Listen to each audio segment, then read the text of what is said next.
네, 안녕하세요. 성공취업의 시작 접정보센터 이남기입니다. 네, 안녕하세요. 한유진입니다. 네, 오늘이 벌써 7월의 마지막 날입니다. 네. 내일이면 8월에 접어드는데요. 이제 하반기 공채 9월까지 한 달 남은 것 같습니다. 많은 분들이 서류 전형에서 자소서를 정말 열심히 누구보다 치밀하게 쓰려고 준비를 많이 하실 텐데요. 네. 그렇게 정성을 다한 만큼 서류 통과율이 높았으면 하는 마음만큼 정말 간절할 것 같습니다. 그래서 저희가 신입 서류 전형, 과연 기업 인사 담당자들이 검토하는 시간을 알아봤는데 얼마나 걸리죠? 네, 한 취업 포털 사이트에서 인사 담당자 무려 618명을 대상으로 조사를 했는데요. 네. 한 명의 입사 지원서를 검토하는 시간이 평균 13분 정도 걸린다고 하고요. 네. 중요한 부분만 쏙쏙 뽑아서 골라서 검토한다는 것이 대부분의 답변이었습니다. 그리고 서류 전형도 본인들의 기업에 맞춘 중요한 항목부터 검토를 하고 가장 선호하는 자소서로는 간략하고 또 명확하게 작성한 유형이라고 합니다. 네, 이 조사 결과를 보시면 다들 아시겠지만 자신의 기업이 어떤 지원자를 선호하는지 그 기업에 대한 분석이 먼저 선행이 돼야 한다는 점을 아실 수가 있을 텐데요. 네. 그래서 여러분들의 기업 분석 잡정보센터 여름날의 기적에서 좀 도와드리도록 하겠습니다. 화요일 잡정보센터 지금 출발합니다.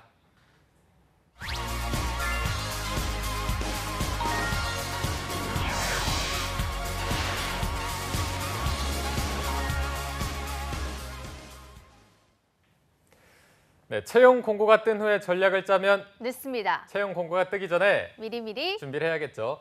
네, 전문가들의 날카로운 시선으로 하반기 공채를 대비하는 잡정보센터 특집 여름날의 기적 시즌3 오늘도 계속됩니다. 네, 이번 주는 CJ그룹 합격 전략에 대해서 짚어보고 있는데요. 오늘은 자소서 전략에 대해서 진행할 예정입니다. 네. 올 하반기 도전을 앞두고 폭염과 싸우고 있는 우리 취준생들의 궁금증을 시원하게 풀어줄 취업 컨설팅계의 소방관 리포트의 차재원 컨설턴트 모셨습니다. 안녕하세요. 안녕하십니까. 파이어파이터입니다. 반갑습니다. 왠지 잘 어울리는 것 같은 이 기분은 예, 뭐죠? 드디어 10번째 별명이 나왔네요. 작가님 감사합니다. 아, 매번 이렇게 무릎을 치게 되는, 이제 대본 첫 번째 장부터 보거든요. 아, 진짜요? 예, 다음 별명도 제 기대가 됩니다. 아, 저희도 정말 기대가 되는 그렇습니다. 부분인데 자, 저희가 이번 주 CJ 특집답게 현준 쌤도 이제 CJ 제일제당에서 근무를 하셨었고 네. 차 코치님도 이제 CJ 출신이신 만큼 네.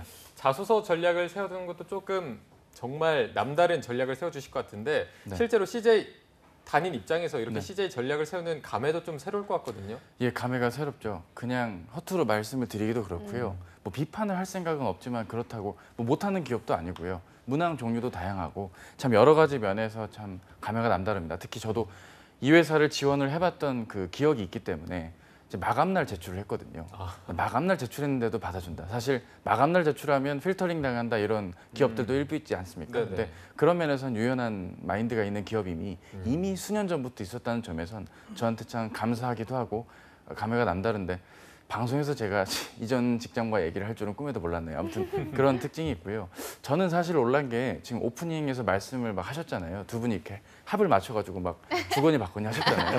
저는 사실 방송을 모르는 입장에서 봤을 때는 아 저거 연습을 좀 많이 하셔야겠나 보다 했는데 연습을 안 하시더라도 이렇게 착착 또 하시더라고요. 그러니까 이걸 통해 저희가 느낄 수 있는 건 평소에 좀 이렇게 차근차근 준비를 하셨다면 이 정도의 찰떡호흡이 가능하지 않겠습니까? 그러니까 특히 CJ 그룹만큼 자소서 전형에서도 좀 미리미리 써두고 준비한다면 좋은 결과가 있을 거니까 오늘 방송을 같이 보시면서 대비해 보시면 좋을 것 같습니다. 네. 소방관님의 멘트가 아주 그러니까요. 찰지네요 오늘따라. 저희까지 착착 예를 감기네요. 들어주시면서 네, 아, 부끄럽네요. 네, 수학이 어딨나요? 시작을 해봤으면 좋겠습니다. 네, 네. CJ그룹이 글로벌 경쟁력을 갖춘 기업이다 보니까 인재 채용에도 활발한 움직임을 하고 있는 것 같습니다. 네. 앞으로의 전망은 어떤 식으로 보시나요? 예, 해마다 채용 규모를 늘려왔던 추세였으나 15년도, 14년도엔 좀 줄었었는데요. 다시 작년부터 늘기 시작했어요. 작년에 약 1,000명 정도, 그리고 올해도 올해 상반기 공채 채용 설명회 때 말씀을 외부에다가 공고했듯이 전체 연간 1,000명을 채용한다고 했습니다. 근데 상반기 때 약 450명 선으로 채용을 한 걸로 제가 지금 확인을 했는데요. 네. 따라서 550명에서 600명 정도의 전체 그룹 TO가 신입 TO가 있을 것으로 전망을 했습니다. 신입이 아닌 고졸 채용이나 상시 채용 등을 고려하면 올해 약 4,000명 선의 채용이 있을 것이라고 조선일보 기사를 제가 확인을 또 했는데요. 그만큼 유통업체 치고는 채용 규모가 넓다는 게 전체적인 특징이라고 할 수 있겠고 당연히 여타 기업과 마찬가지로 상반기보단 하반기 공채 채용 규모가 좀 더 있다고 말씀드릴 수 있겠습니다. 네. 네. 자, 이 부분 어제 현준 쌤도 한 550에서 600명 정도 뽑을 것이다 공통된 의견을 말씀해 네. 주셨고요. 자, 이제 정말 CJ 채용 소식 같은 경우에는 많은 분들이 관심을 많이 가지고 있을 테고 지난 상반기에도 차코치님 제자분들이 많이 쓰셨을 것 같은데 네. 조금 실제로 합격률이 괜찮았나요? 예, 서류는 뭐 독보적으로 잘 됐고요. 오, 다만 이제 역시. 임원 면접 같은 역시. 부끄럽네요. 근데 임원 면접은 사실 케이스 바이 케이스가 심해서요. 그렇죠. 특히 이제 TO가 적은 직무일수록 거의 합격이 되는 경우들이 많지 않았던 건 사실입니다. 하지만 채용 규모가 많았던 곳들은 상대적으로 결과들이 좋았고요. 인적성에서 의외로 많이 탈락하시는 경우들을 좀 봤어요. 인적성이 쉽다는 인식이 좀 강하기 때문에 뭐 서류 결과 나온 이후에 대비하시는 분들이 덜어 있는데 지금 이 방학 기간 동안 뭐 삼성이라든가 HMAC 이런 좀 대형 제조업체의 인적성 시험 문제집을 같이 공부하면서 병행해 주시는 게 좀 제일 중요하다고 할 수 있겠죠. 그 합격한 친구들의 스펙은 조금 혹시 일반적으로 어느 정도 수준이에요? 예, 스펙은 다 달라요. 뭐 이렇게 막 딱 규격화돼 갖고 차라리 무슨 저도 입시 전문가처럼 자 뭐 요 점수 밑으로는 어디 대학 안 돼요 이렇게 설명을 좀 드리고 싶어도 이 기업만큼은 이 그룹사 채용만큼 그렇게 좀 규정하기가 힘들거든요. 네. 일단 리스펙트 전형의 경우는 탈스펙 전형이기 때문에 학교적인 게 큰 의미가 없고요. 학교가 좋았던 친구도 됐고 좋지 않았던 지방 사립대 친구들도 덜어 됐고요. 반면에 한정된 TO의 무슨 글로벌 인재 채용이라던가 인턴 전형, 해외 학부생 인턴 전형 같은 경우는 상대적으로 스펙이 좀 높았던 해외 학부인데도 높은 학력의 친구들이 덜어 붙는 경우들을 봤기 때문에 절대적으로 뭐가 맞다 그러다라고 하긴 힘들지만 거기에 가장 적합한 사람인데 합격을 한 뒤에 보니까 상대적으로 학점이라던가 학력적인 요인이 좋았다라고 이해해 주시면 더 좋을 것 같습니다. 네. 그러니까 지원할 수 있는 팀이 있는 거니까 지원을 하는 건 좋은데 이제 잠시 후에 좀 더 내용이 좀 설명드릴 게 있거든요. 왜 이런 안타까운 탈락들이 있는지는 자세히 잠시 후에 설명을 좀 드리도록 하겠습니다. 알겠습니다. 네.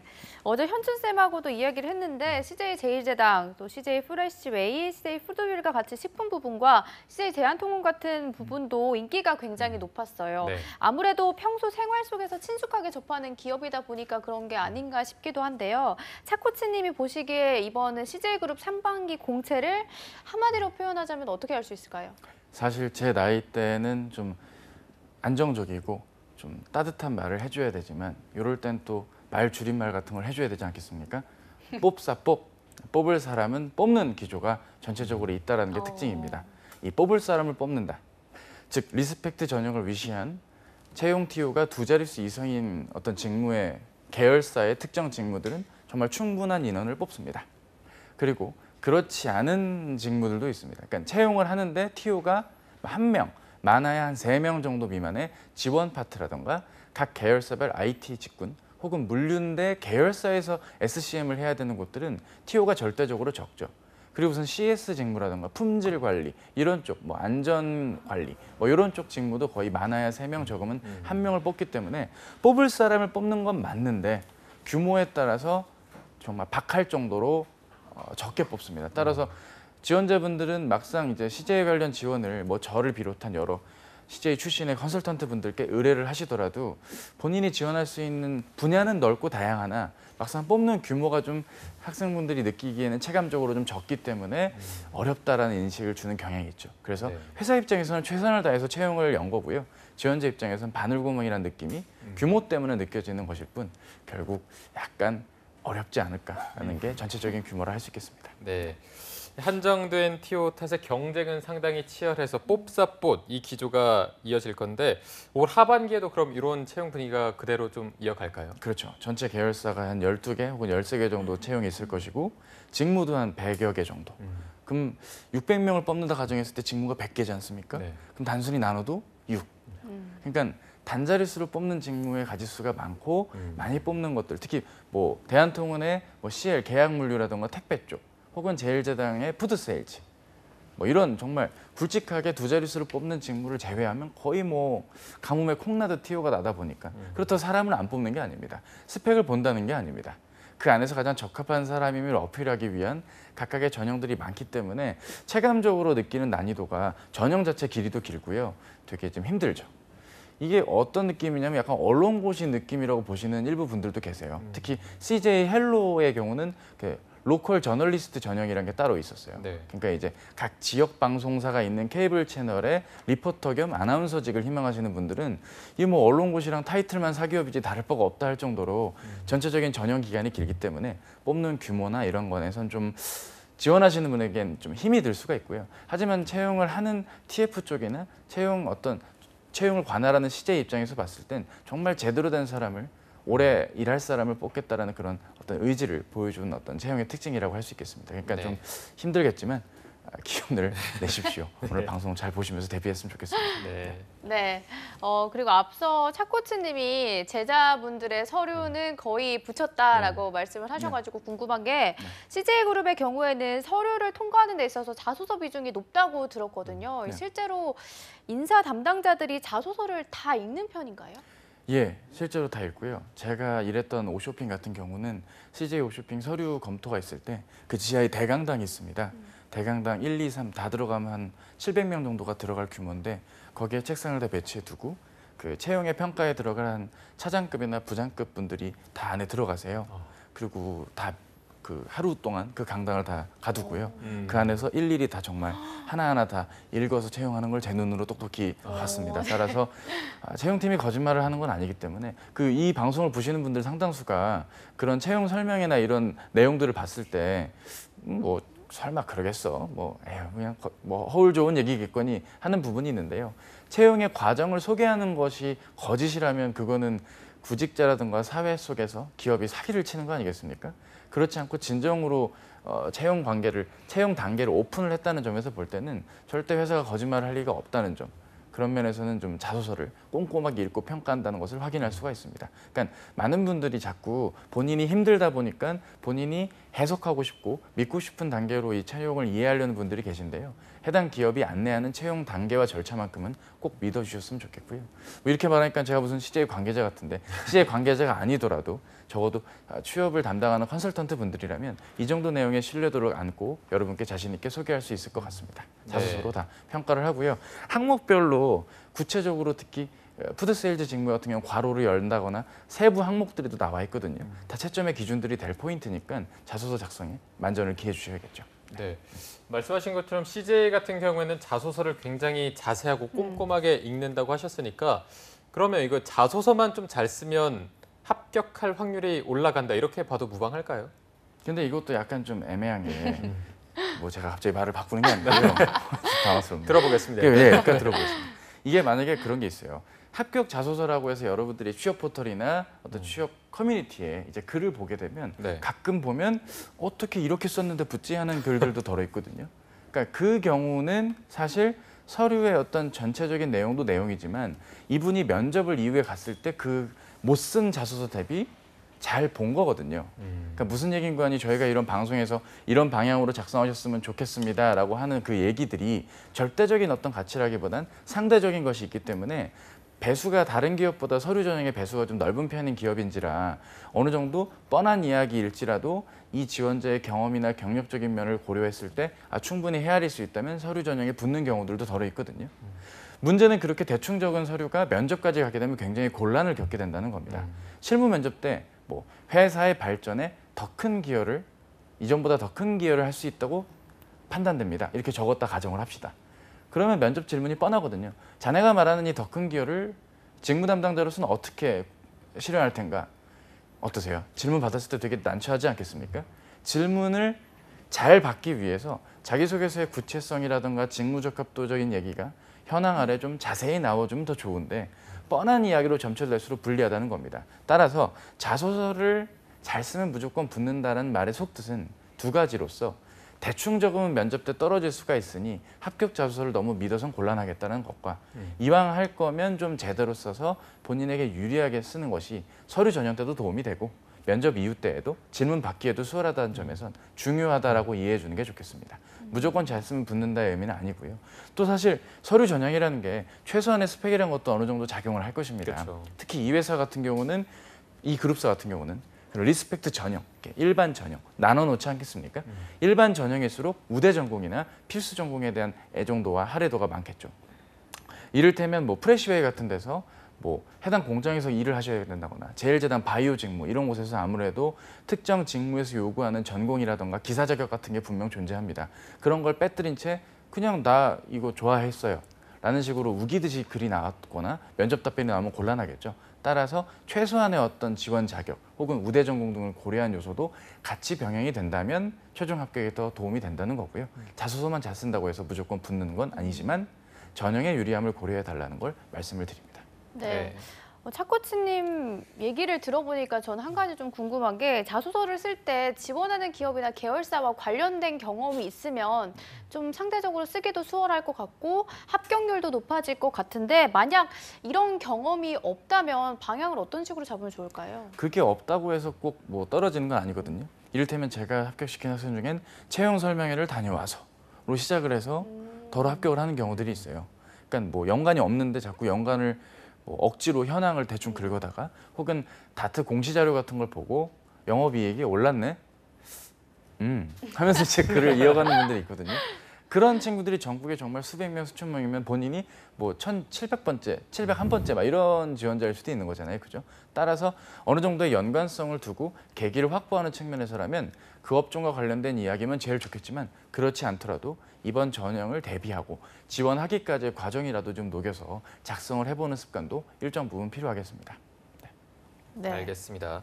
자, 그럼 이제부터는 각각의 자소서 문항들의 특징을 알아보고 CJ그룹 각 계열사별 합격 전략을 짚어보도록 할 텐데요. 그 전에 CJ그룹 계열사를 채용하는 데 있어서 자소서를 쓸 때 취준생들이 좀 많이 어려워하는 편인가요? 그 난도의 정도는 어느 정도입니까? 사실 문항의 난도는 어렵지 않은데 할 말이 없거나 혹은 할 말이 너무 많아가지고 과잉 혹은 부족으로 인해서 그냥 물 부족 같은 겁니다. 그러니까 내가 할 말이 딱히 없는데 이걸 지원해서 힘든 친구들도 꽤 있고요. 또 두 번째로 본다면 소위 이제 어떤 합격자의 인터뷰라든가 어떤 주변에 왜냐하면 현직자가 진짜 많은 그룹사 중에 하나잖아요. 지인이 건너면 어디 다닌다더라 그런 거 듣고 뭐 이메일이라든가 전화 통화해서 그 현직자가 뭐 바쁜데 뭘 알겠습니까? 아 그냥 이렇게 하시면 돼요. 뭐 이런 얘기에 또 혼자 취해서 막 그걸 그대로 녹여 적는 그런 안타까운 행위는 좀 불가하거든요. 그러니까 업에 대한 이해를 갖춘 지원자임을 어필해야 되기 때문에 또 해당 업을 이해하기 위한 노력의 작업이 또 필요하고요. 질문 자체가 뭐 직무 지원 동기라든가 회사 지원 동기를 대놓고 묻는 것부터 경험을 묻는 것까지 종류가 다양하기 때문에 어느 한쪽에 편식해서 치우치는 식의 자기소개서 작성은 좀 힘들겠습니다. 그리고 소위 글력, 그러니까 글 쓰는 능력으로 어필을 하기에도 무리가 있거든요. 어떤 내용을 갖추느냐도 중요하기 때문에 두루두루 챙겨야 된다는 점에선 좀 작성이 어렵지 않았나 생각을 하게 됩니다. 네.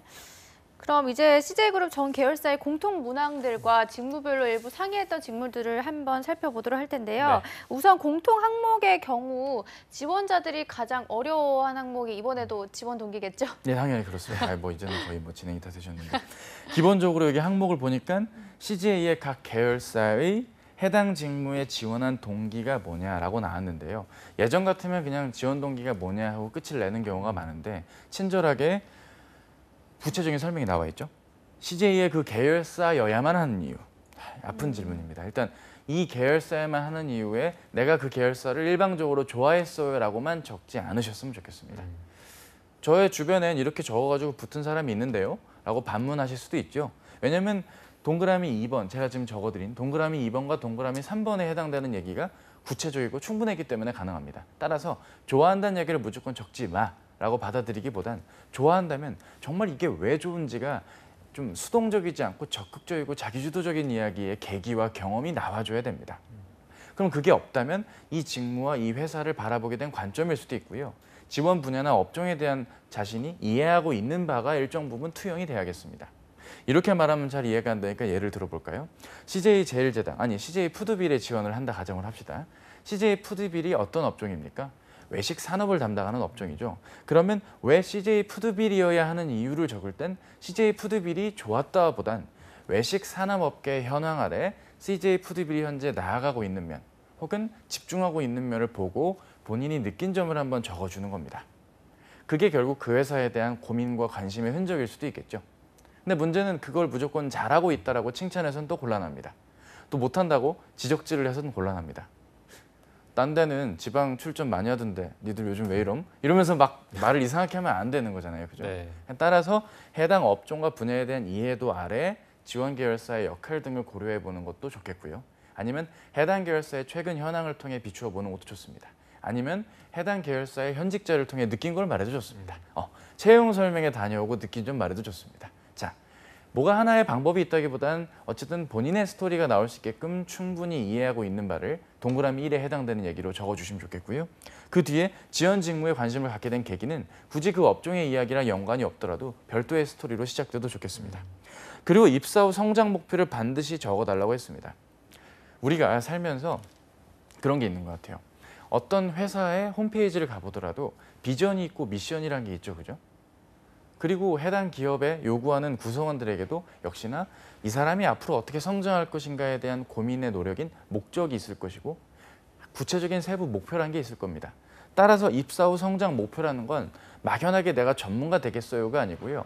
왜 그런 전문가가 돼야만 하는가라는 어떤 가치관적인 측면이나 혹은 해당 분야에 대한 나의 이해도를 바탕으로 앞으로 어떻게 나아가야 되는가에 대한 성장의 어떤 바로미터가 키워드나 문장으로 좀 나와줘야 된다는 겁니다. 이 말이 잘 이해가 안 될까 봐 또 예를 들어드리자면 이런 겁니다. 나는 강남에서 유명한 취업 강사가 되고 싶어. 라는 어떤 저의 목적이 있다고 가정합시다. 막연하죠? 그러려면 구체적인 목표가 있어야 되는 겁니다. 이번 하반기 때 학생 200명을 가르쳐서 190명 이상 서류 통과시키자. 이렇듯 본인이 입사 후 성장 목표라는 걸 말하려면 구체적인 목표가 나오기 이전에 어느 정도의 목적이라는 게 투영이 돼야겠습니다. 제가 지금 이 앞부분에 이렇게 많이 할애를 한다는 건 그만큼 지금 중요한 이야기이니까 제가 길게 말씀을 드리는 거거든요. 네. 이 1번 문항에서 성패가 좌우할 겁니다. 따라서 1번 문항을 업종에 대한 이해, 직무에 대한 이해, 나의 목적과 목표. 참 복잡하다, 그죠? 하지만 조금만 고민을 했다면 어렵지가 않고 지금부터 고민을 해야 9월 달, 9월 7일 정도에 또 공고가 열리겠죠, 그죠? 그 이전까지 아직 시간이 50일 정도 남았으니까요. CJ 입사를 희망하신다면 이 1번 문항 작성에 만전을 기해 주셨으면 좋겠습니다. 네. 중요한 만큼 조금 자세히 차 코치님께서 말씀을 해주셨습니다. 본인의 스토리가 좀 드러나야 되고 항상 구체적으로 적어야 되고 업종이나 직무에 대한 이해가 꼭 필수적이어야 된다는 점을 강조해 주셨고요. 이제 여러분들이 조금 더 깊게 생각하는 일만 남은 것 같습니다. 자, 그럼 이제부터는 CJ그룹 각 계열사들만의 차별된 자소서 항목을 살펴볼 텐데요. 먼저 CJ 제일제당의 직무별 항목부터 먼저 좀 볼까요? 예, 이게 워낙 직무마다 다양하다 보니까 사실 이걸 준비하는 내내 저도 굉장히 힘들었거든요. 네. 이렇게 문항이 많아. 하지만 하나씩 보다 보면 해당 직무에서 담당자에게 요구하는 조건들을 문항으로 잘 녹인 어떤 채용팀의 의지가 있지 않았나 싶습니다. 하나씩 살펴보면 다음과 같습니다. 일단 제1제당의 일반 전형에 해당되는 일부 직무들과 20계열에 해당되는 안전관리나 품질관리, 환경관리 직무에서 확인할 수 있는 부분입니다. 지원 직무 수행 시 예상되는 어려움이 뭐냐, 그리고 이를 극복할 수 있는 본인의 강점과 가치관, 그리고 세부 항목들이 나와 있는데요. 일단 지원 직무에서 담당해야 될 업무 내용이 나와야 됩니다. 그리고 그 업무 내용에서 업무 내용을 진행하면서 발생할 수 있는 어려움이 나와야 됩니다. 근데 여기서의 어려움이 어떤 인간의 어떤 성향적인 면에서의 어떤 갈등이 아니라 업무상에서 발생할 수 있는 어려움이라는 게 충분히 녹여져야겠고요. 그럼 이런 걸 어디서 찾아야 되나요? 당연히 직무 소개서라던가 아니면 직무 관련된 어떤 토크가 이미 영상을 통해 이 그룹사는 그동안 꾸준히 진행을 해오고 있습니다. 해다 그런 내용을 참고해 보시는 것도 좋고요. 아니면 동종업계 타 회사의 동일 직무 채용 홈페이지 속에서도 충분히 소개가 되어 있기 때문에 업무 내용을 헤아려 보고 작성해 보시면 좋을 것 같고요. 그동안의 노력과 도전을 적어달라 했는데 이 부분의 비중이 최소 500자 정도는 나와줘야 됩니다. 근데 너무 뭐 했습니다, 그 당시에 뭐 했고요라는 했습니다 식의 나열이 아니라 전반적인 이야기를 두세 문장으로 요약해주고 이 과정에서 나의 노력을 좀 의미를 부여해서 작성해 주신다면 어렵지 않게 접근이 가능하겠습니다. 네. 이번에는 그럼 푸드 세일즈 직무도 보겠습니다. 제가 쭉 보니까 이것도 달라요, 질문이. 네. 어떻게 접근하면 좋을까요? 참 그렇죠. 이게 안타까운 질문이신데 이게 왜냐면은 해당 직무에 적합한지를 보기 위한 어떤 의지이기 때문에 지금 이 문항을 접한다면 되게 당황하실 겁니다. 본인의 목표를 달성하기 위해 상대방을 설득시켰던 경험을 적어달라. 그러니까 입사 이후에 설득하기 힘든 상황의 연속인 거예요. 재고가 부족하니까 좀 기다려달라. 혹은 재고가 넘치기 때문에 더 팔아달라고 읍소를 해야 될 수도 있는 상황인 거고요. 어떤 계열사나 협력사들에게 무리한 요구를 해야 될 수도 있고 반대로 그 요구를 들어줘야 될 수도 있는 그런 다양한 어떤 직무의 성격을 담았다고 할 수 있겠습니다. 설득의 경험을 통해 이루어낸 성과를 기획, 실행, 달성, 미달성 단계별로 작성하시고 성과 달성, 미달성 사유를 적어주세요. 자, 결국 보고서를 쓴다는 느낌으로 접근하시면 마음이 편하겠습니다. 그런데 우리 대부분 구직자분들이 근무 이력이 있지 않고서는 보고서를 작성한 이력이 없겠죠. 어느 정도 기획을 할 때는요. 목적 아래 목표가 있는 겁니다. 이러한 목적 아래 이러한 목표를 가지고 기획을 하고 접근을 했으나 과정에선 뭐가 어려웠고 그래서 달성 혹은 미달성, 그 이유 이런 플로우로 4단으로 보고서를 쓰는 게 일반적으로 실적과 관련된 보고서를 작성해야 될 직장인들의 숙명입니다. 그럼 따라서 그걸 작성함에 있어 필요한 내용들을 무조건적으로 스토리텔링으로 제가 그랬고요 저랬고요 뭐 본인이 무슨 뭐 양귀자나 정의연 소설가가 아닙니다. 그러니까 일일이 나열을 한다는 게 아니고요. 깔끔하게 정말 건조체로 보고서를 쓴다는 느낌으로 글을 작성해 보시고 한 1200자 정도 쓴다고 생각하고 접근해 주시되 글자 수를 줄여나가는 것이 일정 부분 필요하겠습니다. 그리고 또 다른 질문을 봤을 땐 CJ인으로서 기본적으로 갖춰야 될 정지결정, 창의 존중 이외에 영업사원으로 필요한 역량 3가지를 중요도로 적어달라고 나왔습니다. 일단 트릭인데요. 정지결정, 창의 존중을 그대로 또 적으면 안 됩니다. 문항을 대충 보셔서 또 이 안에 이 4가지 거 안에 순서를 또 적어가지고 떨어지시는 분들이 있거든요. 그러니까 좀 집중해서 문항을 봐주셔야겠죠. 그리고 역량이니까 어떤 태도나 마인드적인 측면에 뭐 열정이나 이런 가치관 등을 역량으로 녹여서는 안 됩니다. 이 역량이라고 하면 문제 해결력, 기획력, 상황 판단력과 같은 직업 기초 능력에 기반한 능력치일수록 좀 더 좋겠습니다. 아니면 창의성이라든가 이런 창의성이 이미 나왔으므로 뭐 개선적 사고라든가 이런 측면으로 이야기를 끌고 갈 필요도 있겠고요. 당연히 본인이 강조할 수 있는 것을 높은 역량으로 강조를 하지 못한 좀 본인에게 부족한 부분은 낮은 역량으로 적어보시고 이를 현재 어떻게 보완하고 있는지의 측면으로서 이야기가 나온다면 좋겠습니다. 네. 문제는 이 문항을 접근할 때 너무 막연하게 접근을 하는 분들이 더러 있다는 건데요. 그러니까 당연히 이렇게 하면 내가 떨어지겠거니 이렇게 하면 붙겠거니라고 접근하지 마시고요. 지원자인 내 입장에서 최대한 고려해서 작성이 일정 부분 나와주면 좋겠습니다. 네, 알겠습니다. 자, 이어서 계열사가 굉장히 많기 때문에 바로 살펴보도록 하겠습니다. 다음으로 피드 세일즈 앤 컨설팅 직무를 지원할 때 요건 또 어떤 전략을 세우는 게 중요할까요? 예, 이거는 이제 사료 영업입니다. 그러니까 쉽게 말해서 사료의 어떤 성분이라던가 관련 업종에 대한 트렌드를 파악하려면 과목에 대한 이수와 전공 기본이 일정 부분 필요하기 때문에 문항 자체에서 대놓고 묻고 있습니다. 대학생활 중 이수한 과목 중 지원 직무와 관련된 과목에 대해 기술해달라. 그리고 이 과목을 통해 직무를 잘 수행할 수 있는 이유를 기술해달라인데요. 일단 담당해야 될 업무의 내용을 적고 이 업무 내용에 필요한 담당자의 조건을 적은 뒤 해당 과목 속 어떤 부문을 같이 녹여가지고 연관을 지어주는 그런 연관성 있는 접근이 일정 부분 필요하겠다는 말씀을 드리겠습니다. 네. 이번에는 그럼 R&D, 바이오 직무 자소서도 마지막으로 짚어주시죠. 바쁘시네요 오늘. 괜찮습니다. 이게 어차피 뭐 작성하고 한 거니까요. 웃으면서 진행해 봐야겠죠. 자, R&D 바이오 석사 혹은 박사학위 과정 중 수행한 연구 주제에 대해 구체적으로 적어달라. 뭐 너무 심플합니다. 이공계열 박사, 석사 과정 지원자분들 여타 작성할 수 있을 법한 내용들이고요. 느낀 점을 적기보단 팩트 위주의 결과 위주로 기술해 주시고요. 해당 과정 속 본인이 이 연구 주제에서 담아낼 수 있는 어떤 포인트나 지식 등을 언급해 주시면 충분히 입사 지원에 도움이 될 거고요. 이거 면접용이기 때문에 너무 이렇게 막 심각하게 받아들이지 마시고 면접 때 질문 받기 좋을 만큼 키워드 중심으로 작성이 이루어지면 좋을 것 같습니다. 네. 네. 자, 지금까지 CJ 제1제당의 자소서 항목을 살펴봤고요. 이번에는 또 다른 계열사가 준비됐다고 들었는데 예, 그렇죠. 네, CJ 푸드빌, CJ 투썸플레이스, 대한통운의 주요 직무들에서 나와 있는 질문들입니다. 지원 직무의 핵심 역량과 연계된 본인만의 강점을 기술하고 그 강점을 키우기 위해 어떤 활동을 했는지 구체적인 경험을 통해 적어달라. 자, 결국 또 거의 모든 계열사가 경험을 묻고 있습니다. 네. 하지만 자세히 보자면 지원 직무의 핵심 역량과 연계된 본인과의 강점입니다. 결국 지원 직무의 핵심 역량이라는 걸 자의적으로 해석을 한다거나 본인만의 의미를 막연하게 기술해서는 곤란합니다. 지원 업종의 현황이나 어떤 지원 업종에서 매출이 잘 나기 위해선 어떤 노력을 해야 되는가라는 좀 전제를 깔고 설명이 나와주고 그러려면 이런 업무를 잘 담당해야 된다. 뭐라고요? 다시 말씀을 드려볼까요?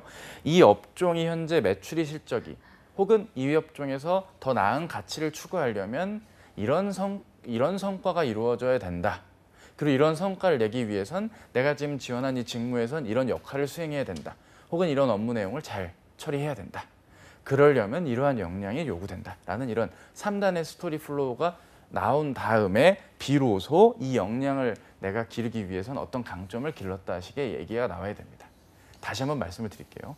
내가 어떤 역량을 길렀고 이 역량을 위한 강점, 즉 이게 키워드가 동일해서는 안 됩니다. 문제 해결력을 기르기 위해서 내가 문제 해결력을 길렀다? 그거 아니죠. 내가 문제 해결력을 기르는데 그 문제 해결력이 이를테면 스토어 매니저의 문제 해결력과 스토어 컨설턴트의 문제 해결력은 다릅니다. 구매 담당자의 문제 해결력이 다르고 택배 지원자의 문제 해결력이 다 다릅니다. 따라서 그 문제 해결력이란 단어 그 자체를 퉁치듯이 이거 다 강점이거든? 이라고 우기시면 안 되고요. 문제 해결을 위한 조건들이 있지 않겠습니까? 관련 분야에 대한 깊이 있는 이해도일 수도 있고요. 상대방을 헤아릴 줄 아는 배려의 자세일 수도 있는 겁니다. 최근 업계 현황을 바탕으로 새로운 대안을 제시할 수도 있는 거고요. 따라서 어떤 역량의 강점을 그대로 대입하기보단 어떤 역량이 요구되고 이에 필요한 강점이 뭔데 그 강점을 내가 어떻게 길렀다. 식의 어떤 기술이 일정 부분 나와줘야겠습니다. 네, 알겠습니다. 오늘 2부에도 함께해 주셔야 하는데 네, 괜찮습니다. 오늘 굉장히 바쁩니다. 열심히 하겠습니다. 네, CJ그룹 중에 식품 계열사로 CJ 프레시웨이도 빠질 수가 없는데 이 부분도 좀 짚어주시죠. 네, 그 프레시웨이 같은 경우는 이제 식자재 유통업이죠. 아무래도 좀 업무 자체가 터프하고 단가 10원을 낮추더라도 회사에서 인정을 받을 만큼 그 정말 단가 조율만큼 중요한 것도 또 없겠습니다. 따라서 이 분야에 대한 직무의 어떤 적합함을 보기 위해서 문항이 다음과 같이 나왔는데요. 자기주도적으로 목표를 설정하고 끝까지 완수해낸 경험을 적어주세요입니다. 이 문항을 설명드릴 때는 짧게 지금 흔한 구직자분들이 자주 실수를 하시는 부분을 좀 말씀을 드릴까 해요. 실제로 본인의 경험을 쭉 나열해 놓고 안 느껴지냐고 말을 합니다. 무슨 소린고 하니 이거를 이렇게 다 나열하면 끝까지 완수했다라는 게 느껴지지가 않거든요. 무슨 소린고 하니 끝까지 완수를 할 수밖에 없는 책임감을 부여했다거나 본인이 목표를 설정을 해서 끌고 갈 수밖에 없었던 상황 설명이 최소 한 문장은 나와야 됩니다. 네. 결국 그 상황 설명이라는 건 뭐겠습니까? 어떤 제약 요건이 있다거나 어려움 등이 일정 부분 나와야 된다는 소리입니다. 이를테면 기한이 갑자기 당겨졌다거나 아니면 뭔가 목표가 내가 주어진 목표 그 이상을 받았다 식의 좀 뭔가 끝까지 완수를 해야만 하는 책임감이 부각될 수 있게끔 글의 경험이 기술이 돼야 되는데 여러분의 경험은 상당수가 나열이 되어 있죠. 따라서 이 나열이 된다는 건 좀 지양해 주실 것을 부탁을 드리고 얻은 점을 포함해서 작성해 달라고 했기 때문에 느낀 네. 점과 교훈이 최소 2문장 정도 나와준다면 작성에 무리가 없겠습니다. 네, 알겠습니다. 자, 이제 CJ그룹의 자소서 전략을 마무리하는 시간으로 구직자들에게 꼭 당부하고 싶은 신의 한 수가 있다면 또 어떤 게 있을까요? 원래는 신의 세수입니다. 사실 할 말이 되게 많지만 시간 관계상 뭐 제가 많은 얘기를 드리긴 그렇고요. 네. 두 가지만 당부를 일단 드리겠습니다. 업에 대한 이해가 꼭 수반이 돼야 됩니다. 직무 지원 동기를 말하기 앞서서 왜 굳이 우리 회사 와서 이 직무 해야 돼요라는 설명을 해야 됩니다. 그럼 이 회사 설명을 하려면 업을 이해해야 되고요. 업이 크게 4개 혹은 5개의 사업 카테고리가 있는 어떤 그룹사입니다. 따라서 업에 대한 고민을 일정 부분 한 다음에 내가 지원할 회사를 정하는 건 물론이고 자기소개서나 면접 답변에 있어서도 좀 단어가 말하기 어렵죠. 그러니까 업에 대한 이해도를 일정 부분 갖추었다는 느낌도 일정 부분 담아주실 것을 부탁드리고요. 네. 사실 뭐 다양한 어떤 기술적인 것도 있겠지만 작은 것에 집중을 해주셔야 된다는 점을 꼭 좀 말씀을 드리고 싶습니다. 사실 많은 분들이 지금 이 시기에는 제조업 기반의 회사들 혹은 금융권과 같이 지원 분야가 분명한 분들은 미리미리 대비를 하지만 이런 CJ그룹의 뭐 일부 계열사가 뭐 ENM 부문이 있겠지만 그런 쪽이 아니고서야 사실 처음부터 준비하는 분들이 많지가 않거든요. 하지만 특히 문과생 분들 같은 경우는 오히려 지금 미리 타겟팅을 해두고 이런 기출된 문항들을 중심으로 자기소개서를 미리 풀어보고 면접 답변을 일정 부분 연습을 해주신다면 분명 가을에 좋은 결과가 있으리라 생각을 합니다. 조금씩 작은 것에 집중해서 의미 있는 성과를 거두시는 구직자 여러분들, 특히 문과분들 기운 내셨으면 좋겠고요. 이공계 분들에게 짧게 더 팁을 드리자면 우대 전공 그리고 필수 자격을 꼭 좀 갖추셔서 면접 이후의 전형에 좋은 성과 거둘 수 있도록 노력해 주셨으면 좋겠습니다. 네, 네. 알겠습니다. 오늘 차코치님 CJ그룹 출신답게 하나하나 다 짚어주셨습니다. 오늘 말씀 고맙습니다. 어디 가지 마시고 잠시 후 2부에도 함께해 주시기 바랍니다. 고맙습니다. 네, 고맙습니다.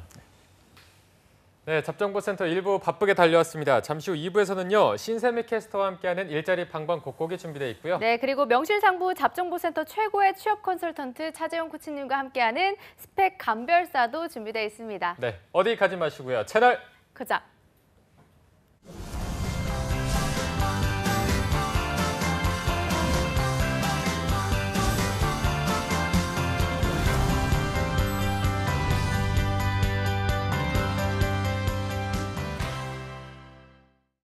요즘 취업이 하늘의 별 따기인데 급여 몇 달 밀리는 게 어때서 그래?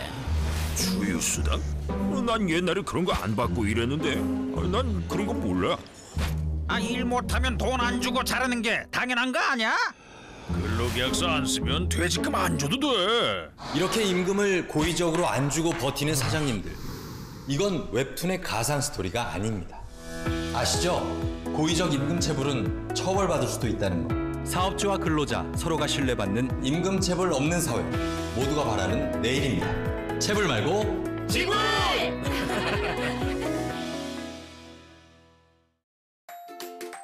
기회를 나누면 더 큰 기회가, 열정을 나누면 더 큰 열정이, 가능성을 나누면 더 큰 가능성이. 함께 일하는 희망 공식. 우리의 미래를 더하는 일입니다. 한국 직업 방송을 보면 취업이 보입니다.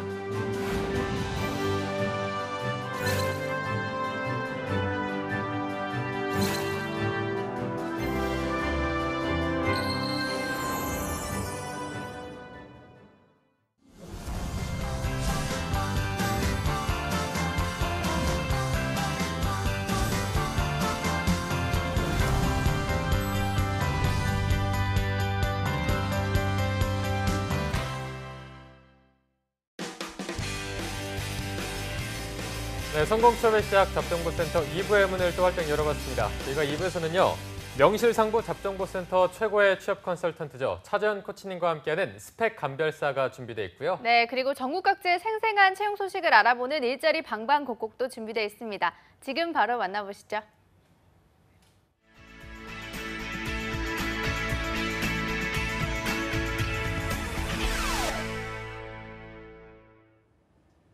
네, 매일매일 전국 각지의 생생한 채용 정보를 알아보는 일자리 방방곡곡. 부산 고용센터의 노혜윤 주무관님 연결해 보겠습니다. 주무관님 안녕하세요. 안녕하세요. 부산 고용복지플러스센터 노혜윤입니다. 네, 오늘은 어떤 소식 준비하셨나요? 이번 주 소개해드릴 부산 지역 구인기업은 사상구 모라동 소재의 주식회사 일산전자입니다. 전자제품, 부품 제조 강소기업으로 채용 분야는 가전제품 개발 기술자 및 연구원입니다. R&D 관련 업무, 회로 설계, 정보과제, IoT, 통신 관련 연구 업무를 수행하며 지원 자격은 초대졸 이상 운전 가능자로 경력은 관계없이 지원 가능합니다. 그 밖에 전기공학, 전자공학 전공자, 컴퓨터 활용 능력 우수자, 전자부품업체 근무 경력자, 정부과제 참여 및 운영자, R&D 선행 연구 경험자 우대합니다.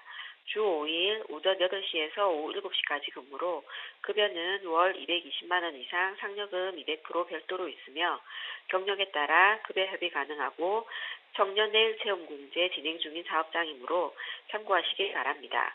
채용 시 마감되는 구인건으로 관심 있으신 분은 워크넷 확인 후 이력서, 자기소개서, 졸업증명서, 경력증명서를 준비하여 사업장에 유선으로 사전 면접 후 방문 지원하시기 바랍니다. 네, 가전제품 개발 기술원 및 연구원 1명을 채용할 예정이라고 합니다. 관심 있는 구직자 여러분들은 지원 자격과 우대사항 잘 체크하셔서 지원하시기 바랍니다. 주무관님 바로 다음 소식도 들려주시죠. 다음으로 소개해드릴 기업은 사천시 산안면 소재의 남양정밀입니다. 항공기 장비 부품 제조 강소기업으로 채용 분야는 금속 가공 검사원입니다. 항공기 부품 품질 관리 검사 업무를 수행하며 지원 자격은 학력, 경력 무관하게 지원 가능하고 운전 가능자, 인근 거주자, 차량 소지자, 컴퓨터 활용 능력 우수자, 청년층은 우대한다고 합니다. 주 5일 오전 8시에서 오후 5시까지 근무이나 평일 오후 7시 30분까지 잔업 있으며 토요일은 오전 8시에서 오후 4시 30분까지 특근 작업 있습니다. 급여는 시급 7,530원 이상으로 경력에 따라 급여 협의 가능합니다. 그 밖에 기숙사가 있다고 하니 참고하시기 바랍니다. 접수 마감일은 8월 20일까지이며 관심 있으신 분은 워크넷 확인 후 이력서, 자기소개서, 경력증명서를 준비하여 팩스 또는 이메일 지원해 보시기 바랍니다. 네, 학력과 경력이 모두 무관한 구직건입니다. 관심 있는 구직자 여러분들의 많은 지원 바라겠습니다. 주무관님 오늘 소식 고맙습니다. 고맙습니다. 네, 이번에는 전주로 가보겠습니다. 이효순 주무관님을 대신해서 한 달간 진행해 주실 서우연 주무관님 연결돼 있는데요. 주무관님 안녕하세요. 안녕하세요. 전주 고용복지 플러스 센터 서우연입니다. 네, 오늘 어떤 소식 준비하셨나요? 이번 주 소개해드릴 전북 지역 업체는 주식회사 대연콘크리트입니다. 전주시 팔복동에 있는 레미콘 제조업체로 총무사무원 1명을 채용합니다. 지원 요건으로는 초대졸 이상의 학력으로 자동차 운전면허 일종 보통을 가지고 있고 엑셀 및 한글 등 OA 능숙자면 지원 가능합니다. 우대사항으로는 경영 및 금융, 회계 전공자를 우대한다고 합니다. 주 6일 근무로 급여는 월 177만 원 이상이며 면접 시 협의 가능합니다. 접수 마감일이 8월 20일까지이므로 지원을 희망하시는 분은 이력서를 준비하셔서 회사에 직접 방문하시거나 이메일로 접수해 주시기 바랍니다. 네, 총무사무원 1명을 구인하고 있습니다. 관심 있는 구직자 여러분들의 많은 지원 바라겠습니다. 주무관님 바로 다음 소식도 알아보겠습니다. 다음에 소개해드릴 채용 정보는 순창 요양병원입니다. 순창군 순창읍에 있는 요양병원으로 물리치료사 1명을 채용합니다. 학력 및 경력에 제한은 없으나 업무 특성상 물리치료사 자격증을 필수로 가지고 있어야 합니다. 주 6일 근무로 급여는 연봉 2,200만 원 이상 2,400만 원까지 면접 시 협의 가능합니다. 복리후생으로는 통근버스와 기숙사 이용이 가능하고 교육비도 지원됩니다. 접수 마감일이 8월 20일까지이므로 지원을 희망하시는 분은 이력서, 자기소개서를 준비하셔서 회사에 직접 방문하시거나 팩스 또는 이메일로 접수해 주시기 바랍니다. 네, 학력과 경력이 모두 무관한 구직건입니다. 구직자 여러분들의 많은 관심 바라겠습니다. 주무관님 오늘 소식 고맙습니다. 고맙습니다. 네, 지금까지 일자리 방방곡곡 경남과 전북 지역의 채용 정보 알아봤습니다.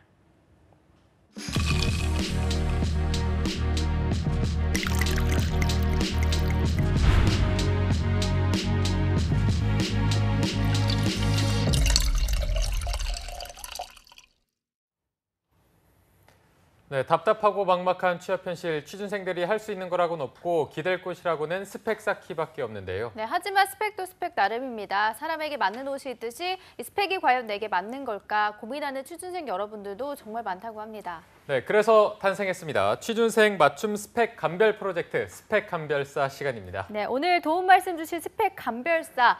오늘 새롭게 탄생한 별명이 있습니다. 취준생들의 파이어파이터. 취업 요정 겸 스물리에 미포트의 차재원 코치님 함께하겠습니다. 안녕하세요. 안녕하세요. 네, 안녕하십니까. 2부에도 정말 별명 부자 제가 감사합니다. 함께하고 있습니다. 자, 저희가 오프닝 때도 말씀드렸지만 이제 한 달 정도 뒤면은 2018년 하반기 공채가 시작이 되고 네. 정말 이런 상황에서 구직자분들이 내가 여태까지 뭐 했나 좀 이런 생각에 휩싸일 수가 있거든요. 이런 분들을 위해서 차 코치님이 좀 위로의 한마디랄까 도움을 줄 수 있는 한마디가 있다면 어떤 게 있을까요? 예, 그럼 위로 한마디랑 도움 한마디 드려도 될까요? 다 해주십시오. 네, 일단 위로 한마디 드리자면 저도 매주 화요일 날 이렇게 2부 순서를 하고 있지 않습니까? 4번 지나면 벌써 한 달이 가더라고요. 네. 내가 한 달간 뭐 했나 싶은 생각 저도 하기 때문에 네. 다 같은 마음입니다. 따라서 너무 본인을 이렇게 자존감 낮추실 필요가 없고요. 조언을 드리자면 다음 달에도 지금처럼 지냈다면 또 똑같은 한 달이 되겠죠? 좀 더 나은 노력을 하루에 조금씩 더 해주시는 좀 작은 것을 사랑하시는 여러분이 되셨으면 좋겠습니다. 멘트가 일부러 겹쳤네요. 네, 그리고 또 오늘도 수고해 주실 2부의 도우미 신세미 캐스터도 함께하겠습니다. 안녕하세요. 안녕하십니까. 이제 신세미 캐스터도 저희 취준생분들을 위해서 많은 정보를 전해주고 있는데 지금쯤 좀 지쳐하고 있을 취준생 여러분들, 내가 여태까지 뭐 했나 이런 분들이 많거든요. 이런 분들한테 좀 힘이 될 수 있는 한마디 한다면 어떤 게 있을까요? 요즘 날씨도 너무 더워서 지치셨을 텐데 그래도 취업 준비하는 와중에도 조금은 놀 수 있잖아요. 잠깐이라도 휴가 좀 다녀오시고 좀 리프레시하는 마음으로 준비를 더 열심히 하시면 좋지 않을까 싶습니다. 그리고 금요일마다 춤도 예쁘게 춰주셔가지고 그럼요. 그거 취준생 보고 힘내실 것 힘내셔야죠. 같습니다. 그렇습니다. 네, 그럼 오늘 사연 들어가기 전에 네. 자신의 스펙을 분석받고 싶다면 어떻게 신청하면 좋을지도 신세미 캐스터가 소개해 주시죠. 네, 이번 코너에서는 한국직업방송 잡정보센터와 네이버 카페 취업대학교가 함께하고 있습니다. 매주마다 차코치님과 함께 여러분의 스펙에 관해서 고민과 궁금증을 해결해드리고 있으니까요. 자신의 스펙에 관해 고민이 있다면 주저없이 취업대학교에 많이 신청해 주시기 바랍니다. 또 신청해 주신 분들에 한해서는 한 분을 추첨해서 오픽스퀘어 대표 강사 리나의 오메가 오픽 온라인 강의 수강권을 드리고 있으니까요. 끝까지 함께해 주시기 바랍니다. 네. 자, 그러면 오늘 바로 어떤 스펙에 관한 고민들이 들어와 있는지 첫 번째 신청글 바로 들어보도록 하겠습니다. 신세미 캐스터가 읽어주시죠. 네, 첫 번째는 아이디 초에 04111이라는 27살 남성 구직자 분이고요. 이분은 중경외시 학교에서 언어를 전공했고 학점은 3.73 가지고 있습니다. 토익 점수가 높은데요. 토익이 985점, 그리고 신 HSK 6급 가지고 있고요. 자격증은 한국사 1급을 땄습니다. 경력사항으로는 중국에서 어학연수를 1년 정도 다녀오셨고요. 입사를 희망하는 곳은 대기업 영업직 아니면 해외 영업직을 준비 중입니다. 가진 게 언어밖에 없는데 가능할까요? 또 인국공도 준비하고 싶은데 가능할지 궁금합니다. 네. 최0411님 정말 언어 점수가 높아요. 네. 토익도 정말 높고 중국어도 정말 높은데 취업에 대한 막연함이 많으신 것 같습니다. 어떤 조언이 필요할까요? 예, 가진 게 언어밖에 없다고 하셨지만 사실 약간 애매하지 않겠습니까? 이 오픽 점수는 또 없는 걸로 지금 보이는데요. 네. 토스 7급을 준비 중이다라고 하셨습니다. 사실 본인의 토익 점수를 고려하면 토스 8이 나와야 됩니다. 그리고 본인이 인국공을 준비하고 싶다 하셨는데 사실 인국공은 이제 지원 자격적인 면도 있지만 영어 말하기에 가산점이 또 일정 부분 있겠죠. 따라서 토스 7이 아니라 사실 이 방송의 취지상 스펙을 뭐 어떻게 더 쌓아라라는 얘기를 잘 조언을 드리지 않았던 편인데 본인은 과감하게 욕심을 내서 토스 8까지 따시는 게 좋겠습니다. 이미 토익 점수가 이 정도면 뭐 영어 말하기 이 정도도 충분히 가능하시지 않겠습니까? 언어에 대한 감각이 있다면 일정 부분 좀 적용해 주셨으면 좋겠고요. 토스보다는 오픽이 더 맞을 수도 있습니다. 본인의 회화 능력을 한번 점검해보고 판단해 보실 것을 부탁을 드립니다. 그리고 이제 대기업 영업직이나 해외 영업직을 희망한다 하셨는데 사실 해외 영업직은 접근이 쉽지가 않으십니다. 왜냐하면 해외 학부생 출신분들도 상당 부분 해외 영업 지원을 많이 하고 있고 본인의 어학밖에 없는 그 강점을 그들도 갖고 있기 때문에 비교 우위에서 절대적으로 밀리십니다. 그렇다고 대외 활동이나 근무 이력이 있거나 지원하고자 하는 특정 제조업이나 유통업체의 해외 영업 관련 서포터즈 활동이나 하다못해 공모전 활동 같은 것도 없다면 연결고리가 부족하기 때문에 해외 영업을 쓰시기가 굉장히 막연하시고요. 또 영업이 또 뭐냐에 따라 또 중요한 거예요. 그러니까 본인의 요 이력만 놓고 봤을 때는 본인이 누군가를 설득을 해야만 하는 제품 기반의 영업이라기보단 플랫폼 단에서 영업을 협력사들의 제품을 판매하는 데 집중하고 어떻게 알리는 데 치중해야 되는 그런 플랫폼 단에서의 영업 관리 일이 더 맞다는 점에선 백화점 영업 관리직이나 뭐 좀 더 나아가자면 홈쇼핑 MD, 바잉 MD 같은 것들 이런 쪽에 지원을 하시는 게 어떨지라는 생각. 뭐 마트 영업 관리자도 해당이 될 거고요. 롯데라면 하이마트나 이런 쪽도 좋고요. 편의점 영업 관리자, 즉 스토어 컨설턴트 직도 한번 생각해 보시는 게 좋겠습니다. 너무 좀 저를 낮춰서 평가하시는 거 아닌가요? 라고 이 영상을 지금 보시고 혼자 되뇌이실 수도 있을 것 같은데요. 이게 지금 좀 경쟁이 치열한 쪽에서 어필할 수 있는 쪽에선 언어 강점 하나 때문에 벌어질 수 있는 일입니다. 조금은 경쟁이 치열한 쪽의 지원이 그 치열한 업종이나 직무에서 본인을 더 선호한다는 점을 기억해 주시고요. 짧게 더 말씀을 드리자면 인천국제공항을 인국공이라고 줄여서 하는데 이 가산점에 해당되는 노력들을 보면 한국사 1급이 있기 때문에 5% 가산이 될 거고요. 어학 쪽, 즉 한국어 능력, KBS 한국어나 국어 인증 능력 시험 2급 이상을 따시는 것도 좋겠고요. 혹시 뭐 재경관리사라던가 본인이 무슨 전산회계나 전산세무 관련 자격이 있다면 추가 가산이 분명히 있을 겁니다. 하지만 그걸 딸 시간은 지금 없기 때문에 그거를 대비하기보단 전형에 입각한 대비를 일정 부분 또 해주셨으면 좋겠고요. 분명히 본인이 알고 있습니다. 본인이 면접 가면 이거 분명히 물어봅니다. 본인이 언어 말고 강점이 없다라는 걸 또 나름의 어떤 반블라인드 전형 아니겠습니까?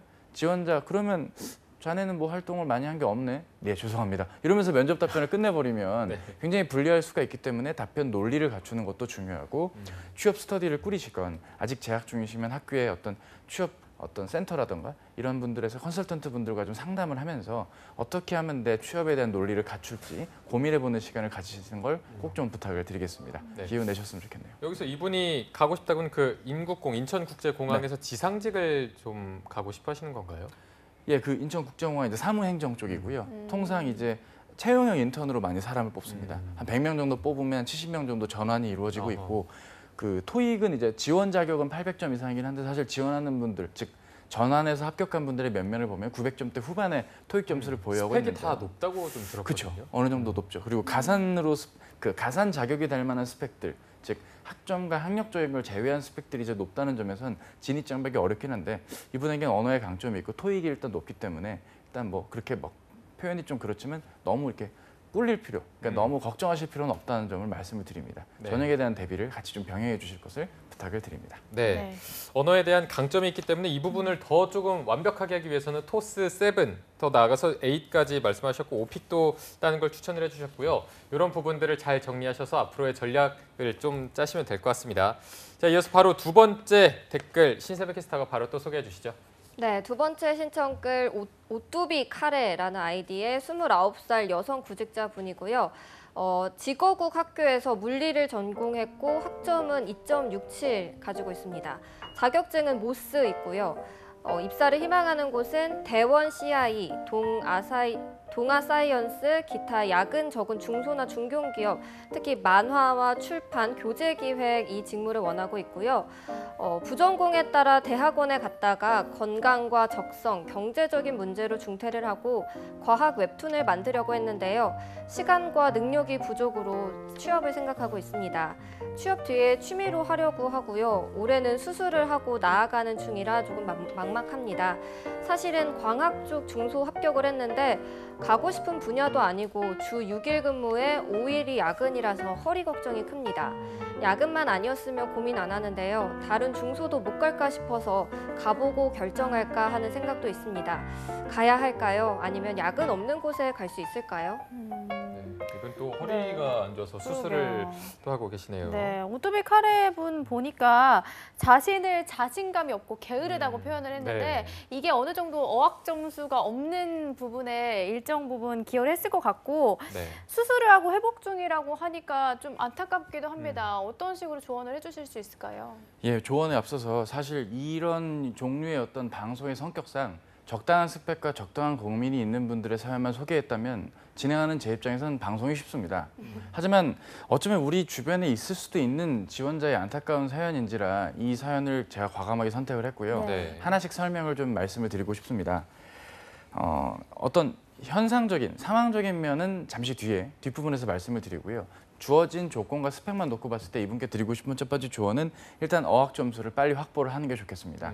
본인이 귀찮고 힘드실 수도 있을 겁니다. 여러 정황과 감정에 취한 어떤 취업 대비가 이제는 작용을 할 시기가 오셨습니다. 나이적인 면이 그런 본인이 원래 그렇지 않은 정말 좋은 분임에도 시기와 상황상 본인을 힘들게 만드는 여건들 때문에 취업에 필요한 최소한의 스펙을 갖추는데 약간 부담을 느끼거나 그냥 아예 미루시는 일들이 덜어 있을 것 같은데 분명한 사실은 본인은 오픽 점수를 꼭 확보를 하셔서 혹은 토익 점수라도 최대한 빨리 확보를 해주시는 것을 부탁을 드립니다.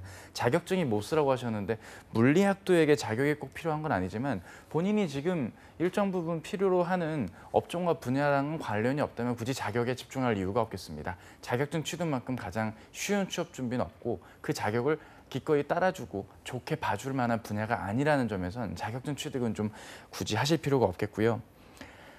지금 본인이 만화 출판 교재 기획 쪽 일을 선호한다 하셨습니다. 일단 이쪽은 연봉이 짭니다. 연봉이 높지가 않습니다. 2000대 후반의 어떤 연봉들을 주로 차지하고 정규직이지만 야근이 많습니다. 물론 주 52시간이니까 지켜주시겠죠? 어찌됐건.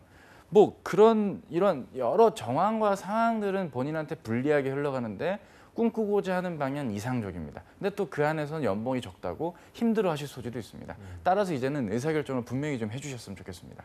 무슨 소린가 하니 연봉은 일정 부분 좀 포기하더라도 내가 희망하는 분야에서 탈전공해서 승부를 보겠다는 쪽으로 가시던지요. 그럴 경우에는 계약직 일이나 장기, 무기계약직 혹은 파견직 일까지도 일정 부분 고민을 해주셔야 됩니다. 아니면 교재기획이니까 문제집이라던가 아니면 메가스터디나 이투스와 같은 입시학원에서 해커스 같은 것도 마찬가지고요. 어학출판이나 입시출판 쪽에서 일정 부분 채용형 인턴 전형이 상시로 좀 진행이 되고 있습니다. 아니면 학사 운영과 같은 접근이 진입이 쉬운 쪽으로 지원을 하신 다음에 직무 전환을 인턴 전원과 함께 같이 좀 면담을 하셔서 본인이 희망하는 교재 기획이나 출판 쪽의 일을 시작을 하시고 어느 정도의 경력이 쌓은 다음에 뭐 두산동아라던가 여러 굴지의 대기업 계열사로 전환해서 이직을 하시는 게 어떨까라는 추천을 첫 번째로 드립니다. 또한 이분 공기업 지원 한번 고민해 볼 필요도 있습니다. 그러니까 교재기획 쪽에 어떤 취업이 어렵다면 차라리 전공적인 면을 조금 살려서 학점이 좀 리스크가 있기 때문에 블라인드 전형에 가까운 기업에 어떤 전기 직렬의 여러 계열사들이 있지 않겠습니까? 발전 에너지 기업들도 벌어 있을 것이고 이런 쪽에 해당될 만한 전기기사 자격을 아예 확보를 한 다음에 거기에 맞는 NCS 전형을 대비를 해주시는 것도 일정 부분 필요하겠습니다. 진짜 기운 내십시오. 네. 힘내세요. 이분이 상황이 조금 안 좋은 만큼 준비해야 될 게 많아 보입니다. 일단 어학 점수가 꼭 필수적으로 필요할 것 같고요. 의사 요거를 좀 분명히 해야 될 시기가 온 것 같습니다. 그런데 이분이 경력 사항이 좀 없는데 네. 경력을 쌓는 것보다는 이렇게 어학을 더 먼저 해놓는 게 더 중요할까요? 병행해야죠. 병행 도시 같이 여부 하면서? 같은 겁니다. 같이 아. 그물을 끌듯이 주말마다 어학 공부를 하면서 주중에는 일을 하셔야겠죠. 더는 소모적인 매장 관리 일이나 아르바이트는 곤란하겠습니다. 진짜 중요한 시기거든요. 네. 본인이 뭐 안 그러시리라고 생각이 됩니다. 하지만 좋은 분인 거 제가 충분히 이 글만 봐도 느꼈지나 상황이 본인을 이렇게 힘들게 만들었으니 기운을 내셔서 한 발자국 본인의 커리어를 좀 다져놓으셨으면 좋겠습니다. 꼭 일을 하셨으면 좋겠습니다. 네, 알겠습니다. 좀 병행하는 게 필요할 것 같고요. 자, 이제 정리를 좀 해보도록 하겠습니다. 자, 오늘 첫 번째 사연이 최04111 27살 남자분이었고요. 두 번째 사연이 오뚜비 카레 29살 여성분이었습니다. 자, 이 두 분 중에 한 분을 이제 니나의 쌤의 오메가 오픽 온라인 강의 수강권을 드려야 될 텐데 또 세미 캐스터가 한번 뽑아주시죠. 저는 오늘은 바로 말씀드릴게요. 오뚜비 카레님한테 드리겠습니다. 좀 마음가짐이 지금 많이 약해지신 것 같아요. 그래서 어학 점수도 하나도 없으시니까 이 오메가 오픽 들으시면서 어학을 조금 쌓으시고 또 경력도 조금씩 쌓으시면 좋지 않을까 싶습니다. 네, 알겠습니다. 자, 그러면 오늘의 오뚜비 카레님 당첨된 거 축하드립니다. 축하드립니다. 네. 자, 신청해주신 모든 분들도 다 함께 감사하다는 말씀드리겠습니다. 네, 지금까지 위포트의 차재원 컨설턴트 신세미 캐스터와 함께했습니다. 두 분 고맙습니다. 고맙습니다. 네, 잡정보센터 오늘 준비한 내용은 여기까지고요. 내일도 하반기 대기업 공채 특집 여름날의 기적 시즌3는 계속됩니다. 네, 저희는 내일 오전 10시에 웃는 얼굴로 찾아뵙겠습니다. 시청해주신 여러분 고맙습니다. 고맙습니다.